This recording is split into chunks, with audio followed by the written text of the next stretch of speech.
Congressman John Lewis is a living legend and an icon of the civil rights movement.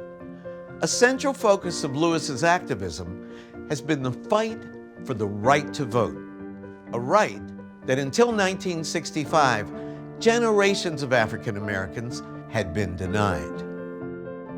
When John Lewis was a teenager, he read in a comic book about what Dr. King had been doing in Montgomery. And he went to his parents and he says, I want to be part of this. By 1963, John Lewis had helped organize demonstrations and sit-ins across the South. When he was elected chairman of the Student Nonviolent Coordinating Committee that same year, he became one of the Big Six leaders of the civil rights movement and helped plan the March on Washington. At age 23, Lewis was the youngest person to speak at the event. But his most defining moment came 2 years later, when he turned his attention to voting rights and helped lead a dangerous civil rights march from Selma to Montgomery. John Lewis was on the front lines of the 50-mile march, starting in Selma to Montgomery, demonstrating the murder of Jimmy Lee Jackson, a young African-American who was killed by a state trooper, but also the denial of African-Americans' right to vote across the South.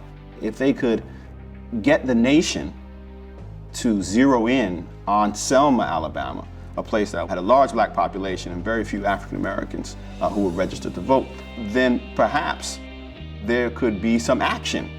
As activists marched across the Edmund Pettus Bridge, state troopers tear-gassed and beat them on what came to be known as Bloody Sunday.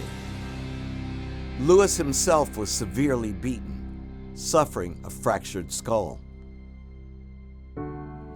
8 days after Bloody Sunday, President Lyndon B. Johnson introduced the Voting Rights Act in Congress, and he would sign it into law in August 1965. Today, we strike away the last major shackle of those fierce and ancient bonds.